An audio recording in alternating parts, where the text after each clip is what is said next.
ये सुबह सुबह क्या लेकर बैठ गए? जब मालूम है मैं क्या कर रहा हूँ फिर क्यों पूछती हूँ? क्या मैं दीवारों से बात करूं? बातें करना जरूरी है क्या? हाँ, मैं खामोश नहीं रह सकती।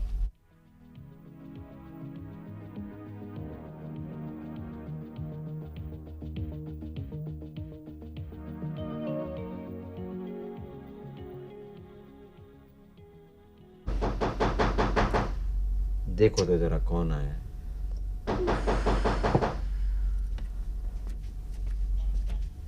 आ रहे हैं भाई। नमस्ते भाई, नमस्ते नमस्ते। बाबूजी घर पर हैं क्या? हाँ, घर ही पर हैं। आओ आओ। सुनते हो, वो पेपर वाला आया है जी। नमस्ते बाबूजी। नमस्ते। पेपर नहीं लेंगे क्या? भाई आज से पेपर बंद, तुम अपना हिसाब करो। कोई कसूर हो गया मालिक? नहीं ऐसी कोई बात नहीं है। दरअसल अपना पड़ोसी इतनी जोर से रेडियो चलाता है कि आराम से खबरें सुन लेता है। बात ये है बेटा, महंगाई बहुत बढ़ गई है और घर चलाना मुश्किल हो रहा है। कोई भी पेपर उठा लो 2-2.5 रुपए से तो कम का नहीं आता ना। और रद्दी वाला भी कूड़े के भाव ले जाता है। मैगजीन पढ़नी तो बरसों पहले बंद कर दी थी। बिना अखबार पढ़े भी आदमी जी सकता है। हाँ भाई, हमें ही देख लो। बापू ने 5 क्लास क्या पढ़ा दी, तुमने भी 6ठी क्लास का नाम ना लिया। तुम्हें चूल्हे चौके से फुर्सत कहाँ मिलती है? मदद करने आए हो कभी? ये लीजिए बाबूजी। ये क्या है भाई? पिछले महीने का बिल है बाबूजी। बाप रे, इतना? वो पिछले महीने के कुल 26 दिन और इसके अलावा 5 संडे इशू पे आपने अलग से लिए थे ना? 7, 14, 21, 28। हाँ ठीक तो है। जरा बिल चेक कर लो। तुम लोग हमेशा गड़बड़ करते हो। नहीं बाबूजी, आदमी गरीब जरूर हूँ मगर बेईमान नहीं हूँ, चाहे भूखे क्यों न मर जाऊं। ठीक है, गरीब तो हम भी हैं। बाबूजी, आप ठहरे अमीर, बिल्डिंग वाले लोग, सेठ लोग। हमारा गम तुम क्या जानो। मकान का किराया कितना बढ़ गया है। चीनी 14 रुपए और तेल 30 रुपए। अजी सुनते हो, बिल देकर छुट्टी करो ना उसकी। अरे भाई मेरा चश्मा कहाँ है? चश्मा है? क्या हो गया है जी तुम्हें? आंखों पर ही तो चढ़ा रखा है। लगता है ज्यादा बुढ़ापा आ गया है। वो पैसे कहाँ रखे भाई? कोसे में। बाबूजी जरा जल्दी कीजिए, मुझे कई जगह से हिसाब लेना है। भाई हाँ।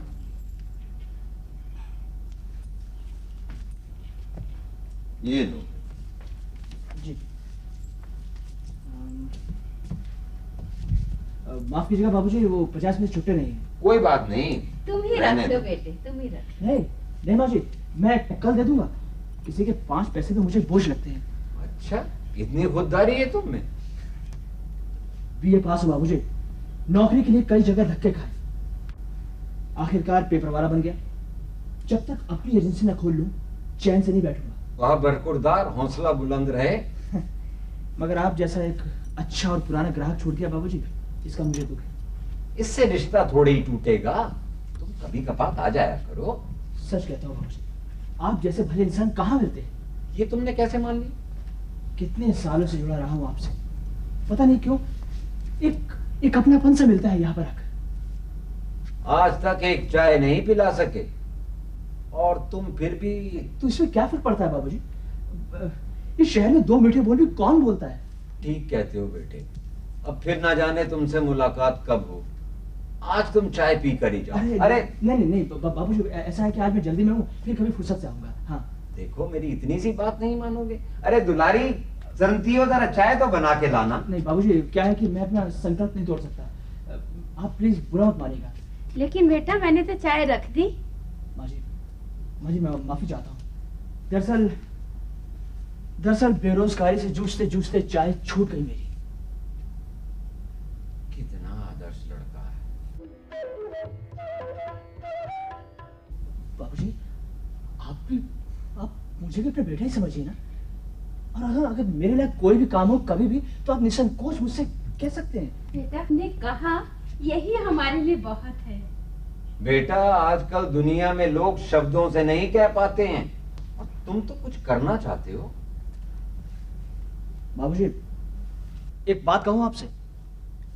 नहीं, ये नम्र सुझाव है मेरा। आप पेपर लेना बंद मत कीजिए। एक लंबे अरसे से देखता रहा हूं मैं, अखबार से कितना लगाव है आपको। लगाव तो बेटा जिंदगी में बहुत सी चीजों से होता है, कहाँ मिल पाती हैं वो सब की सब। अच्छा, अगर आप बुरा ना माने तो मैं इंतजाम कर दूंगा अपनी तरफ से। हाँ। नहीं नहीं बेटे नहीं, ये मुमकिन नहीं। और फिर क्या होता है आजकल के अखबारों में? हिंसा, लूटमार, बलात्कार, दुर्घटनाएं, सत्ता के दलालों के भ्रष्टाचार, पढ़कर हमारी संवेदना ही बांझ हो जाती है। ज्यादा सोचकर हम अपना ही अहित कर बैठते हैं। बेटा, इनकी बातों पर ज्यादा ध्यान मत देना, आजकल जरा हाथ तंग है इसीलिए। माँ जी मैं ऐसा थोड़ी कर रहा हूँ। मैं सब समझती हूँ, बस 2 ही महीने की तो बात है, फिर शुरू कर देंगे अखबार। जो काम हम वर्तमान में कर सकते हैं वो क्यों ना करें। माँ जी मैं ऐसा करूंगा, संडे का इशू आपके यहाँ डाल जाया करूंगा। नहीं नहीं बेटा, नहीं नहीं, तुम्हारे बाबूजी उसूलों के बहुत पक्के हैं। जो बात कह दी सो कह दी, मानो पत्थर पे लकीर। अच्छा, मैं बीच का रास्ता निकाल लेता हूँ माँ जी। हाँ, क्यों परेशान होते हो? यही पास में जो सब्जी मार्केट है ना, वहाँ लाइब्रेरी है, वहाँ जाके पढ़ाया करेंगे। नहीं नहीं नहीं माँ जी, ये बहाना बिल्कुल नहीं चलेगा। मैं ऐसा करता हूँ, संडे को ले आऊंगा ढेर सारे अखबार, ठीक है? इस तरह तुमने चाय ना पीने का पवित्र संकल्प किया है ना, उसी तरह मैंने भी अखबार ना खरीदने का संकल्प किया है, यही ना? ठीक है बाबूजी, जैसे आपकी मर्जी। हर इंसान को इस दुनिया में अपने तरीके से जीने का हक है, लेकिन माय गॉड, मैं फिर आऊंगा। अच्छा, देर हो गई ना हमारे चक्कर में। हाँ, वो क्या है कि 10 यही बज गए। एजेंट से पैसे लेने थे मुझे चौक पहुंचकर। अगर निकल गया तो 1 हफ्ते के लिए लटक गया समझो। मैं चलता हूँ। नमस्ते माँ जी। जीते रहो।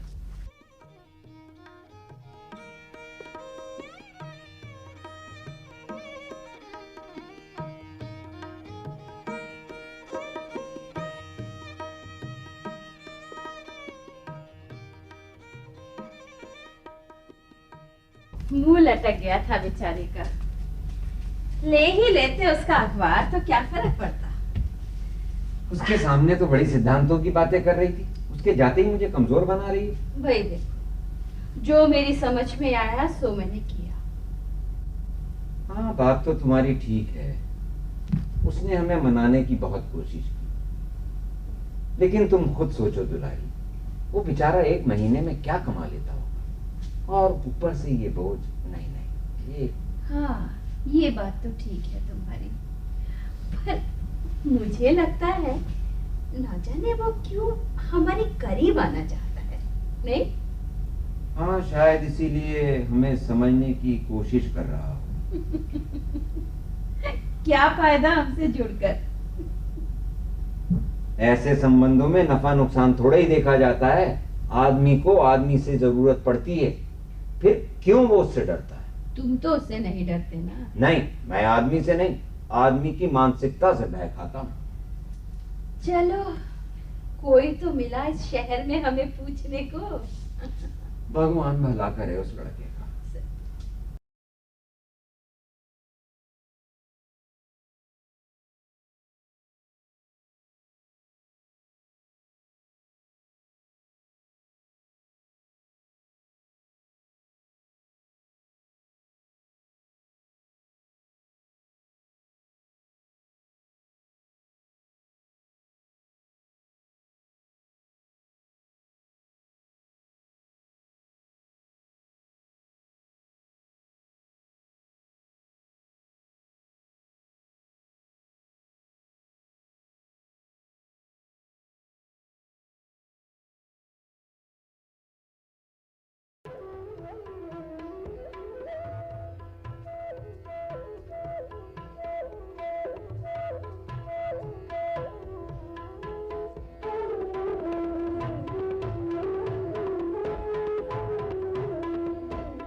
जय भवानी।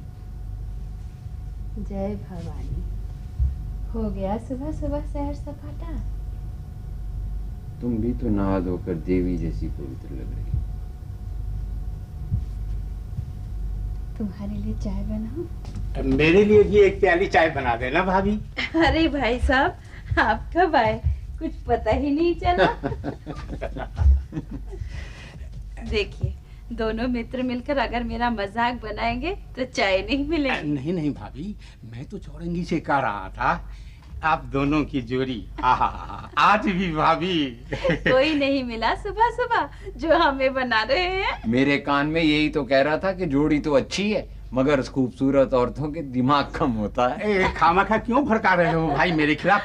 भाभी आप तो मुझे अच्छी तरह जानती हैं ना। हाँ भाई, कम पढ़े लिखे हैं, बना लो मजाक। नहीं नहीं भाभी, चलो मैं चौरंगी की तरफ से माफी मांगता हूँ। कमाल है यार, मुझे क्यों फंसा रहे हो? कोई जरूरत नहीं है लिपा पोती करने की, आप दोनों एक थैली के चट्टे बट्टे हैं।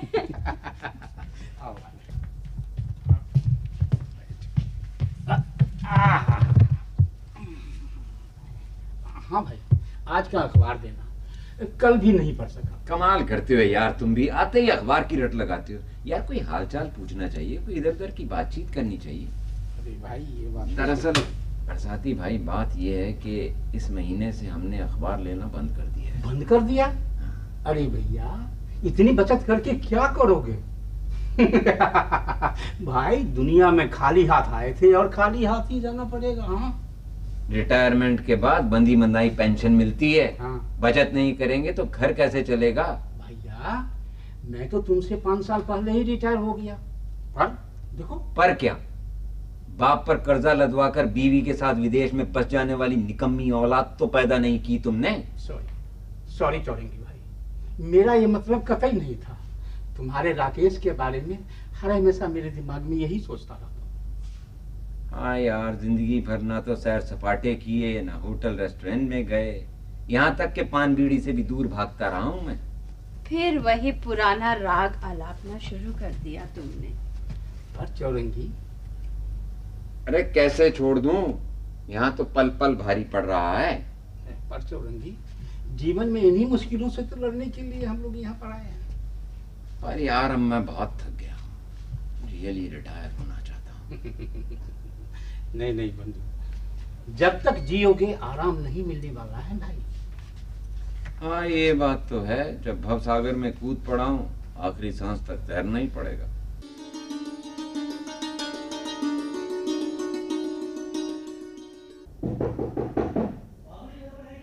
कौन है भाई? चले आओ बेटा, दरवाजा खुला है। जी।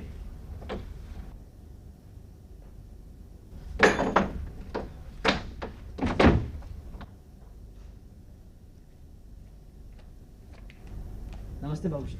नमस्ते नमस्ते, आओ बैठो बेटा। जी। उस दिन जल्दी में तुम्हारा नाम वाम पूछना ही भूल गए। जी वो मैं खुद ही अपना असली नाम भूल चुका हूँ बाबूजी। पेपर वाला ही मेरा अस्तित्व बनकर रह गया है। न जाने क्यों अब यही नाम मुझे अच्छा लगने लगा है। व्यवसाय का जीवन पर कुछ ना कुछ असर तो पड़ता ही है। वैसे भी काबिलियत के हिसाब से नौकरी कहाँ मिल पाती है। वो माँ जी कहाँ है? किसी जरूरी काम से बाहर गई हैं, अभी आती ही होंगी। तुम्हें बहुत याद करती हैं, खासकर तुम्हारी खुददारी को। बाबूजी, खुद के लिए तो जानवर भी जीते हैं, तो मैं कौन सी नई बात कर रहा हूँ। विदेश जाकर पैसा कमाने की बजाय अपनी जमीन पर स्वाभिमान से कोई भी काम कर लेना ज्यादा अच्छा है बेटा। बाबूजी, आपका बेटा भी जरूर किसी अच्छी पोस्ट पर होगा। हाँ। शरबत चलेगा बेटे? बाबूजी, वो चाय ना पीने का ये मतलब तो नहीं है कि विकल्प के तौर पर दूसरी और आदतें पाल लो। तुम्हारे विचार कितने अच्छे हैं। आज की दुनिया में इज्जत तो तभी होती है ना बाबूजी, जब आदमी के पास स्टेटस हो, बड़ी नौकरी हो। नहीं बेटा नहीं, ये जरूरी नहीं है। ये दुनिया आज भी अच्छे लोगों की वजह से टिकी हुई है। नहीं बाबूजी, आज की दुनिया में सिर्फ पैसा ही देखा जाता है। आपके पास इफरात पैसा हो, लड़के वाले दौड़े चले आते हैं। आज हर इंसान बिना मेहनत के धनवान बनना चाहता है। इसीलिए तो आजकल आर्थिक अपराध। तुम्हारे शादी हो गई बेटे? कोई और बात कीजिए ना बाबूजी। क्यों, ये वर्तमान से जुड़ा प्रश्न नहीं है क्या? बेशक है, मगर उससे जरूरी है कैरियर और फिर रहने की समस्या। आप जानते हैं बाबूजी कि मैं आज भी अपने 5 दोस्तों के साथ मिलकर एक छोटे से फ्लैट में रहता हूँ। न जाने कब तक, कितने सालों तक ऐसे गुजारा करना पड़े। महानगर की नीति ऐसी है बेटा, हम भी तो आज तक किराए के मकान में ही रह रहे हैं। आज भी अगर मालिक मकान ने खाली करवा दिया तो हम भी सड़कों पर मारे मारे फिरेंगे। अब तुम पूछोगे कि इतने सालों तक किया क्या? हालात ही कुछ ऐसे खराब रहे कि एक रिहायशी प्लाट तक ना खरीद सके। न कल साधन थे ना आज है। पुरुषार्थ भी काम ना आया, एक आशा की किरण थी वो भी। बाबूजी, गीता में भी कहा गया है ना कि कर्म करो मगर फल की इच्छा बिल्कुल मत करो। हाँ बेटा, सारी जिंदगी गीता ही पड़ी है, लेकिन अब उससे मुक्ति चाहता हूँ। बाबूजी, क्या आपको अखबार पढ़ने की इच्छा नहीं होती है? उस इच्छा को निर्ममता से काट कर मैं समुद्र में विसर्जित कर आया हूँ। और अगर वो लहरों के साथ आपके पास दोबारा वापस लौट आए तो समुद्र की पूजा करेंगे और क्या। आओ बरसाती लाल, आओ आओ। अब भाई, कैसे हो? बैठो। अरे चौरंगी, इनके पैसे नहीं दिए क्या? बैलेंस लौटाने आया था बाबूजी। अब मैं चलता हूँ। सत्संग के लिए बहुत बहुत धन्यवाद। अरे वो बात तो रह गई बीच में। मुहूर्त देख कर आया करूंगा बाबूजी। ग्रहों की छाया पड़ने से प्रयोजन सिद्ध नहीं होते। जल्दी मिलूंगा आपसे। अब चलता हूँ। नमस्ते। नमस्कार। पता नहीं क्या समझता है खुद को। तुम नहीं समझ पाओगे बरसाती। दरअसल हीरे की कद्र तो खैर छोड़ो, और सुनाओ क्या हाल चाल है? और अरे भाई, वो फीकी चाय बनाने वाली कहाँ गई चौरंगी? तुम्हारी भाभी आजकल औरतों की मंडली में गाने बजाने जाती है। ठीक है, पड़ोसिनों से इधर उधर हाँकने के बजाय ये सत्संग तो अच्छा ही है भाई। क्या बात है, आज कुछ उखड़े हुए से लगते हो? नहीं, एनीथिंग रॉन्ग? नहीं भाई, सब कुछ निरर्थक सा लग रहा है चौरंगी। कहीं बाहर चलें क्या? नहीं नहीं, बाहर से तो अभी ये घूम के आए हैं। जमकर बैठ गए तो बस बैठ गए, कहीं आने जाने का नाम नहीं लोगे। नमस्ते। अरे अब उम्र हो गई है, बरसाती की तरह दौड़ धूप थोड़ी कर सकता हूँ। क्या मैं ईंट और पत्थर का बना हुआ हूँ? अरे चाहो तो तुम भी कर सकते हो मेरे भाई। सारा भ्रम तेरा अपने मन का है चौरंगी। अब देख लो, तुमको हम देखते हैं हर वक्त तुम सोचते रहते हो। अरे जिंदगी का जो अनुभव है उसका तुम प्रयोग करो। अरे जरूरतमंद लोगों को प्यार से बांटो भाई, प्यार से बांटो। अरे मैं किसी को क्या दूंगा, खाली घड़े सा अस्तित्व है अपना। खाली घड़े सा? अरे भाई मेरे, खाली घड़े में भी हवा होती है मास्टर जी। है, तुम तो अच्छा भाषण दे लेते हो। भाषण नहीं भाई, भाषण नहीं, शब्द। बस शब्दों को आपस में जोड़ तोड़ लेता हूँ मैं। लेकिन भाई साहब, आप संबंधों को बहुत अच्छी तरह बनाते हैं। हाँ भाई, ये बात तो सही है। जो मुझे अच्छा लगते हैं उनसे मैं संबंध जोड़ लेता हूँ, और इससे क्या होता है भाभी, अपने को भी थोड़ी सी राहत मिल जाती है। बहुत अच्छी बात है।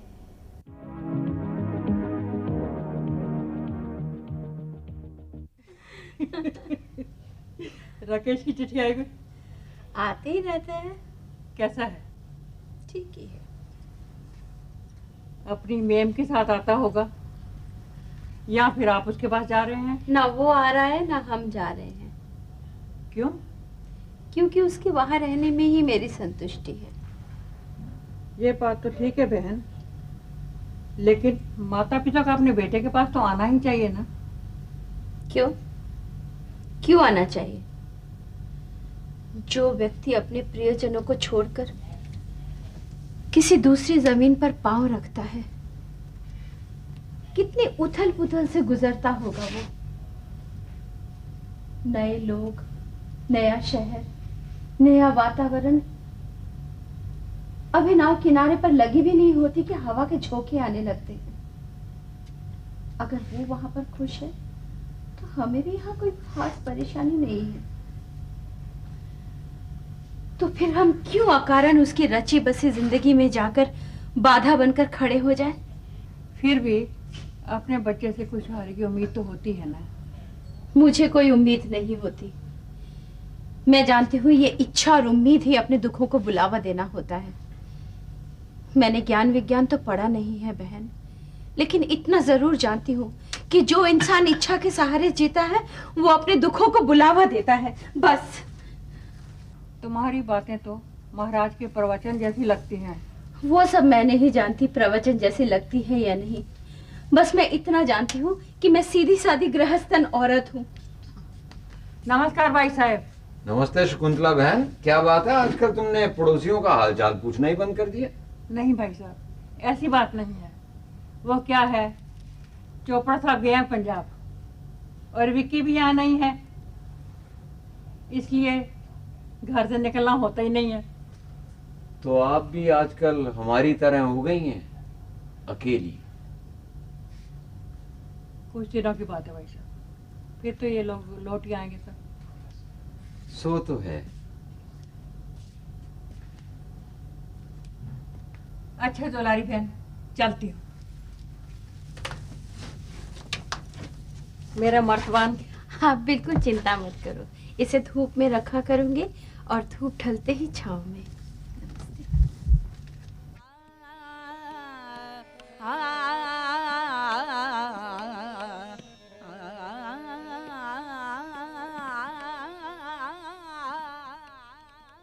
ये ना मंजू मौसी की बेटी की शादी की है। देखो राखी यहाँ पे खड़ा है, छोटा सा।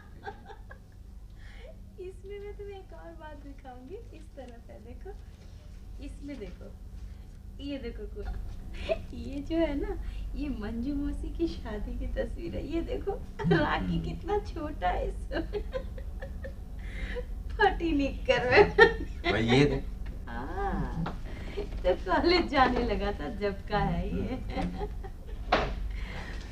नमस्ते बाबूजी। नमस्ते माँ जी। अरे तुम कब आए? आओ नमस्ते बेटा, आओ। कल कहाँ रह गए थे? खामखा बीवी की डांट सुननी पड़ी तुम्हारी वजह से। वो अनजाने में की गई गलती के लिए माफी चाहूंगा बाबूजी। अरे नहीं नहीं, मैं तो यूं ही मजाक कर रहा था बेटा। वो दरअसल मैं तो बरसाती अंकल की वजह से चला गया था। नहीं नहीं बेटे, वो तो बहुत भले आदमी। हाँ हो सकता है, मगर जो बुजुर्ग किसी मेहनत का गरीब का पैसा लौटाने की बजाय बेशर्मी से झूठ बोले, उसे क्या कहेंगे आप? ये मैं क्या सुन रहा हूँ? आने तो दो उन्हें, मैं पूछूंगी। बातें तो बड़ी आदर्श की करते हैं। अरे नहीं माँ जी, आप क्यों मेरी वजह से अपने रिलेशंस खराब करती हैं? बेटे वो बड़ा बातूनी है, भूल गया होगा। बाबूजी एक बात कहूँ आपसे? हाँ बेटे बेझिझक कहो, लेकिन ये हाथ में क्या छुपा रखा है? कुछ नहीं, वो बस। समझ गया, रविवार का अखबार लाया होगा और क्या। जी बाबूजी, आप कहीं नाराज ना हो जाएं, इसलिए हिम्मत नहीं पड़ रही थी मेरी। तुम कितना ख्याल रखते हो मेरा, काश मेरा बेटा भी। तो मैं भी तो आपकी बेटी जैसा हूँ बाबूजी, अगर मुझसे अपना दुख कह लेंगे तो जी हल्का हो जाएगा आपका। हाँ बात तो तुम ठीक कहते हो। दरअसल हमारी पीढ़ी का भी दोष है, ज्यादा जोश में आकर होश को बैठती है, और जब पानी सर से गुजर जाता है ना, तो सिवाय पछताने के और कुछ नहीं बचता। बेटा तुम्हें देखते हैं तो राखी की याद ताजा हो उठती है। तुम्हारी कदकाठी का होगा, बस रंग जरा सा उजला। हाँ, जिगर का टुकड़ा है, कैसे भुला सकते हैं जी। हाँ कहते हैं दिल की आवाज सच्ची होती है, फिर क्यों नहीं सुनता वो? यहाँ था तब भी कौन सी सुनता था। अब तो गोरी मेम की सुनता होगा। अपने बाप पर थोड़ी गया है वो। सारी जिंदगी ताने ही देती रहोगी क्या? अब इन बातों का कोई मतलब नहीं रहा। सुनो जी, एक बार उसके पास चलने में हर्जी क्या है? लो कर लो बात।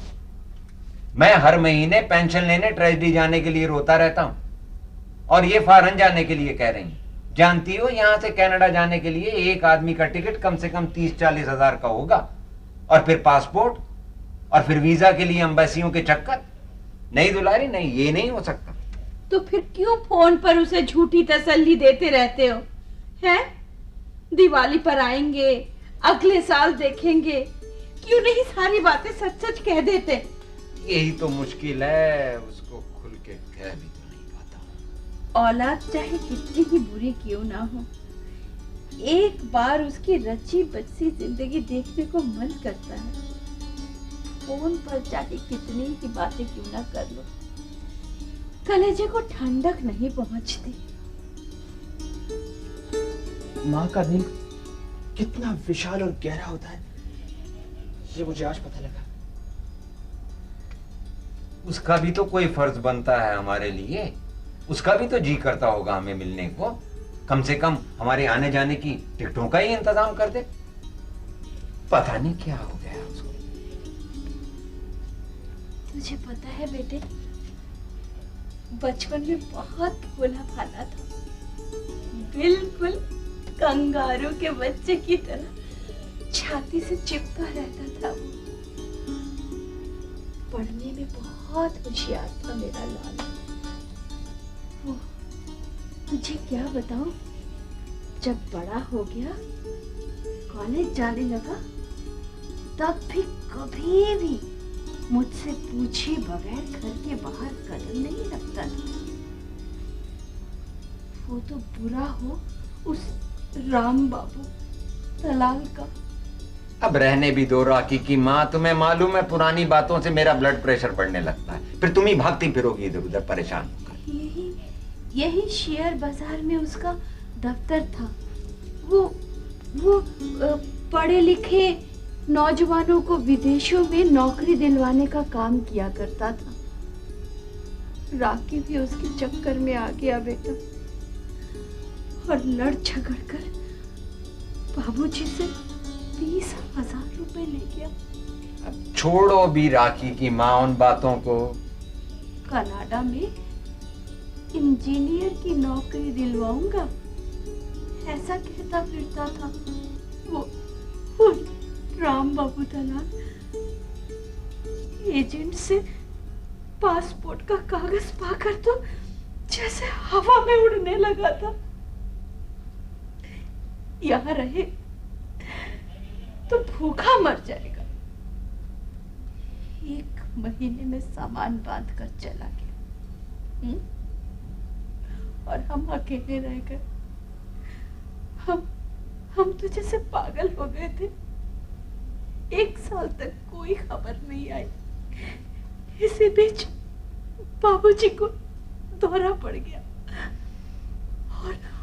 और वो राम बाबू दलाल, उसका भी दफ्तर जाने कहां गायब हो गया।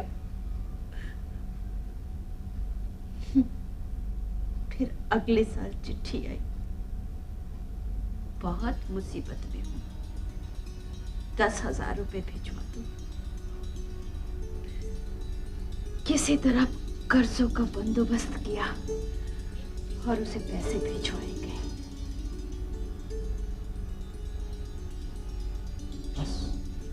बस कीजिए माँ जी, मैंने बिना वजह आपका दिल दुखी कर दिया। बेटे, जब इतनी जगहसाई हो चुकी है तो तुमसे क्या छुपाना। आप जितना अच्छा और लायक समझते हैं ना मुझे, उतना हूं नहीं मैं। तो जैसा भी है बहुत अच्छा है। कम से कम अपने देश में है, अपने माँ बाप की आंखों के सामने है। उसने हमें कहीं का नहीं रखा, किसी विदेशन से ब्याह रचा लिया, हमें खबर तक नहीं दी। नाक कट गई हमारी बिरादरी में, हमने वहां आना जाना भी छोड़ दिया, बहुत अकेले पड़ गए। अपने आप को इतना बेसहारा मत समझिए बाबूजी, मैं हूं ना।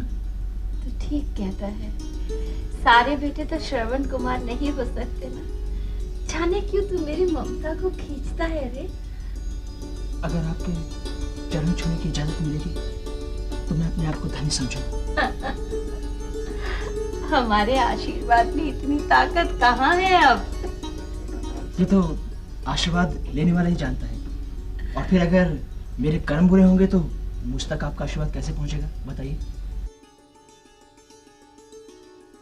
बेटा, तुम्हारी बातें सुनकर चित्त को बड़ी शांति मिलती है। बाबूजी, कहते हैं कि एक तुच्छ सा कीड़ा भी फूल की संगति पाकर भगवान की पवित्र मूर्ति पर चढ़ाया जाता है। देख बेटे, ना तो तू चाय पीता है और ना नाश्ता करता है, लेकिन आज मैं तेरी एक नहीं सुनूंगी। तुझे हमारे साथ भोजन करके ही जाना पड़ेगा। वो माँ जी सुनिए तो सही, कहते हैं कि प्रेम से मिले अन्न को मना नहीं करना चाहिए, मगर आपकी भरपूर दुआ से 2 टाइम का भोजन बनाकर ही घर से बाहर कदम रखता हूँ और फिर दिन भर मस्त रहता हूँ। तुम तो कमाल के लड़के हो भाई, क्या सारी जिंदगी तपस्या में ही गुजार दोगे? बाबूजी, कहते हैं कि अपना काम खुद करने की आदत से संघर्ष करने की ताकत मिलती है, क्योंकि मैं अचानक मिलने वाली सफलता में विश्वास नहीं रखता। तुम कहाँ के रहने वाले हो बेटे? महाराष्ट्र का हूं माँ जी। घर पर और कौन कौन है? सभी हैं, यानी आप जैसी उदार हृदय वाली माँ, बाबूजी जैसा संवेदनशील पिता, 2 विवाहित बहनें, एक बड़ा भाई और मैं सबसे छोटा जिद्दी। घर वालों से लड़कर यहाँ चला आया हूं। तुम ऐसा करो, गांव वापस चले जाओ और अपने माँ बाप से माफी मांग लो। कैसे माफी मांगू माँ जी, जबकि मैं जानता हूं कि मेरी वजह से उन्हें पूरे गांव के सामने नीचा देखना पड़ा। इस पीड़ा का दंश मुझे बार बार कचोटता रहता है। मैंने अपने घर वालों को दिल बहुत दुखाया है माँ जी। मुझे पश्चाताप की अग्नि में जलना होगा, झुलसना होगा। बस आप लोगों से विनती है, मुझे घर की याद दिलाकर कमजोर मत कीजिए, क्योंकि मैं कुछ बनकर ही गांव वापस लौटूंगा। एक तुम हो, तुम्हें अपनी गलतियों का एहसास है, जबकि इसमें तुम्हारा कसूर कम और परिस्थितियों का ज्यादा। और एक हमारा राखी, जिसने पीछे मुड़कर नहीं देखा। हम किस तरह से जी रहे हैं इसका तनिक भी ख्याल नहीं उसे। बाबूजी, आप दोनों चाहे कुछ भी कहें, मगर मेरा पक्का विश्वास है कि वो भी जीवन के खुरदरे पथ पर संघर्ष कर रहा होगा। आप दोनों विश्वास रखिए, एक दिन सफल व्यक्ति बनकर वो जरूर लौटेगा। हाँ, वो जरूर लौटेगा। बेटा, ये तुम कह रहे हो इसलिए विश्वास करने को जी चाहता है। तुम्हारे मुंह में घी शक्कर बेटे, तेरी एक एक बात सच होनी चाहिए।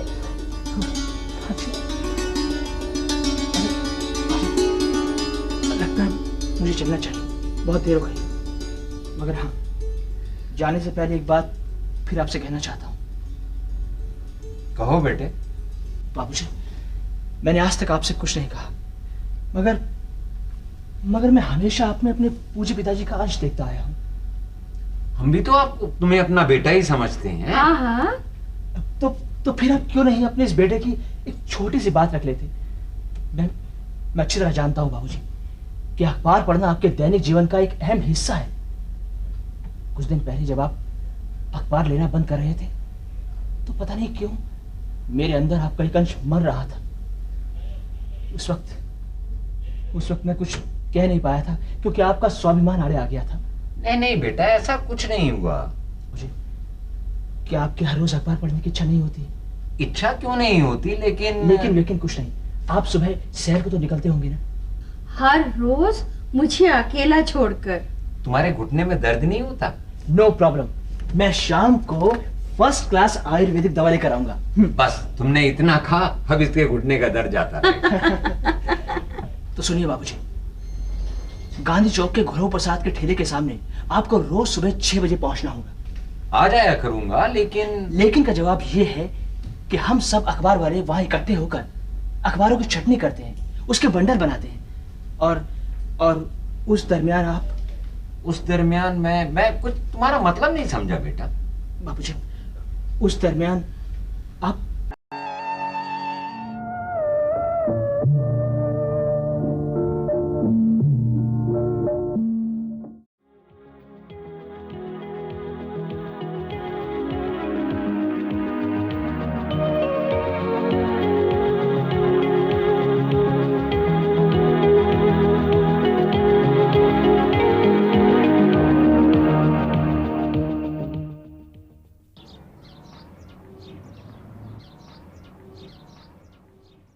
ये सुबह सुबह क्या लेकर बैठ गए? जब मालूम है मैं क्या कर रहा हूँ, फिर क्यों पूछती हो? क्या मैं दीवारों से बात करूं? बातें करना जरूरी है क्या? हाँ, मैं खामोश नहीं रह सकती।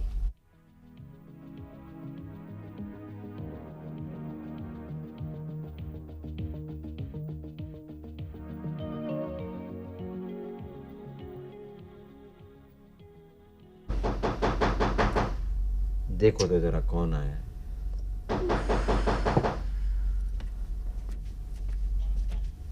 आ रहे हैं भाई।